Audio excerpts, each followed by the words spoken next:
Hi there, James. Hope this message finds you and the team well. I don't know if you remember, but I was on a call with you at the beginning of August discussing my journey with Qenda as an ulcerative colitis sufferer. I'm having a bit of a hard time at the moment. I was hoping you could offer some advice. I'm on month 3 of my cleanse now. At week 9, I did not feel that my symptoms of urgency and abdominal pain had improved. I therefore decided to stick on my 2 scoops twice a day, and I'm still on this serving currently in the hope that a little longer and a little higher dose would clear everything. Although I'm having the occasional good day, which is great, I've not seen any parasites and I'm still suffering with the same symptoms I did before. I'm also eating as cleanly as possible with little to no carbohydrates whilst taking the methylene blue and serapeptase daily. Amazing. I'm only drinking bottled spring water when I can. I'm of course aware that this is a 4 month journey and this process does take time, but right now I'm starting to struggle as I really hope to see some signs of improvement. So you've gone past week 9, having a few good days, but yeah, not seeing any parasites come out yet. About 3 weeks ago, I started developing quite severe rashes on my hands, kind of like dermatitis, which look quite irritable. And as of this week, itching all over my body that is most notable during the night. From watching other content, I've heard that this can be a sign of the body eliminating toxins. Yeah, like skin symptoms when you're on the Qenda. Like I used to get like little pimples coming up on my fingers and around my arms and stuff, and they can be like little itchy pimples. They're not like like whitehead spots or anything. They're just like um yeah, bits pimples that stick up, and they can be a little bit itchy, but obviously that is the toxins coming out the skin. So well done for researching that. Would you say I just need to keep on doing what I'm doing? In some cases the process as in some cases the process just takes a little longer, or could you offer us some advice to anything else I could do to improve the situation? The whole situation's left me feeling a little disheartened and worried that I'm doing something wrong. So any help would be greatly appreciated. Many thanks, Matt. Yeah, Matt. Yeah, thank you for writing, and sorry that yeah, you've got a lot going on. So I'm not sure how. Also, about 3 weeks ago, I don't know how far in you are now. Obviously, we spoke back in August, so I'm terrible with months. I won't even count months in front of you. But is there other things you can do? Yes. Um, First, like the main things, like when this happens, like normally I recommend a consultation call so we can go over diet, lifestyle, environment, and make sure that you're ticking all the boxes. There'll be a few things that's off. Um, with regards to like first thing is diet. Like, are you still having foods that have sugar in it, vegetable oils in it, gluten? Um, I think you said here you're not having many carbs. Let me just find that bit. Um, Cleanly as possible with little to no carbohydrate. Um, Whilst taking methylene blue and serapeptase daily. Right.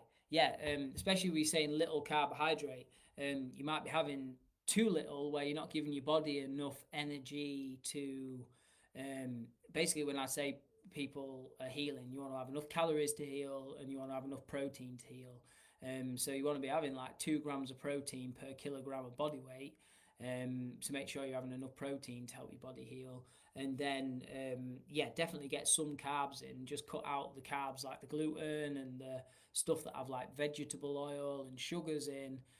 So you can still have stuff like white rice, brown rice, sweet potatoes, and that. I think that'll be fine. It could be that you have a food intolerance to something that you're still eating. That's what I'm suggesting here. But also making sure that you're having enough calories and enough protein to assist your body's healing, whilst also cutting out the foods that you're intolerant to. You can do food intolerance tests. The one that I found that actually works is the Cyrex Array 10. That tells you foods that are raw and cooked, and that is a food intolerance test that is actually good. All the other ones that are like 100 quid, 200 quid, they're no good. The Cyrex Array 10, it's like 700, but it really does tell you your food intolerances. If not, then keep a food diary and work towards cutting out all vegetable oils, gluten, sugar, but whilst maintaining enough calories to help your body heal. Obviously, you're over the 1 month stage now, so I recommend introducing the VSL number 3 probiotics if you haven't done already. The VSL number 3 probiotics, you can have it once to twice a day. Half an hour after Qenda is ideal, but you can have it any time. Just don't have it right before Qenda, otherwise you're putting probiotics in, then the Qenda's going to follow it. You're best to put the Qenda in and then let the probiotics follow that like half an hour or later afterwards. Have the VSL number 3 probiotics once to twice a day. And then, so we've gone over food, we've gone over diet. You said you're drinking bottled water as much as possible. So I think you're still having tap water quite a lot. So what you can do, you can get like a zero water filter. Just type in zero water filter on Amazon. They're known to actually take out the contaminants in water. And it's a cheaper option than getting like a full house reverse osmosis system or something like that. It's cheaper, and then you can make sure you're not having tap water, because the stuff in tap water is really going to be making you feel terrible, mate. And then mold as well. I know we might have discussed this on the call. I can't remember your exact answer to mold, but if you've got damp or mold in your house, especially ensuite bathrooms, bedrooms, or any areas where you're going to be spending a lot of time, if you've got mold in your house and or working environment or anywhere where you're spending a lot of time, you can be breathing in the mold spores, and you're exposed to mold all the time when your body's trying to detox and cleanse it out. So if you've got a house that's got damp or mold in it, in the air, like what you can do is get an air purifier. Well, ideally you want to strip all the house out and get all the mold out of it, but the cheaper options to get like extractor fan fitted in your bathroom, for example, or just an air purifier fitted in your bedroom or near your bathroom or wherever you're spending a lot of time, to make sure that you're not breathing in mold spores all the time, because mold is such a common problem in people. And with you having ulcerative colitis and the fact that you haven't seen any parasites coming out, and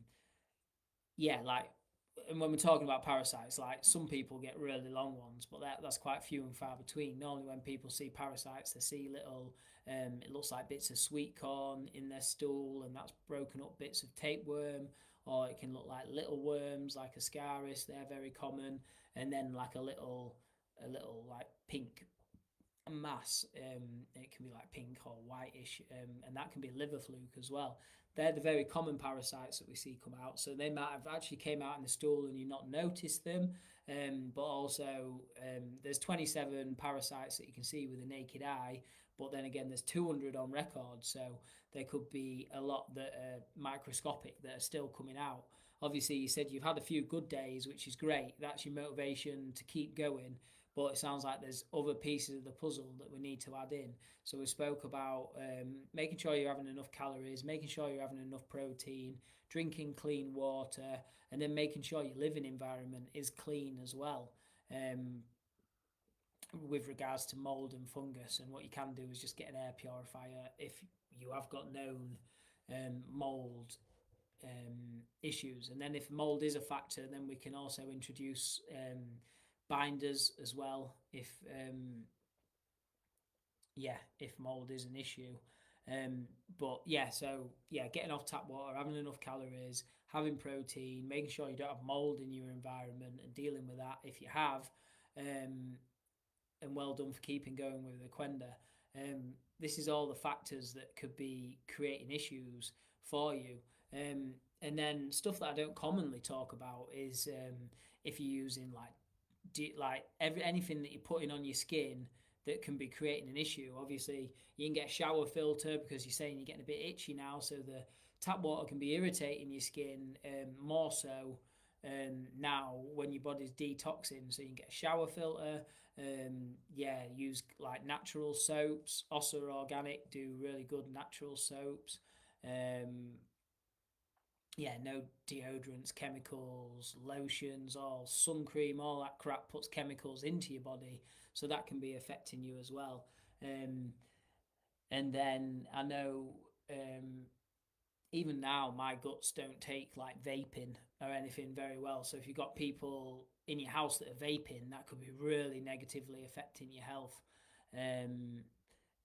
Like I said, whenever I just smell a vape, it can make me feel like I need to go to the toilet. And I I don't go to pubs or anything like that anymore. Not that I used to drink anyway, but yeah, just people smoking vapes inside really negatively affects my health. So yeah, vaping is a massive factor nowadays. So yeah, I've given you quite a lot of stuff to go at there. So let us know if there's anything, if you're doing all that already, and if not, and yeah, let us know how you're getting on because I want to get you sorted, mate.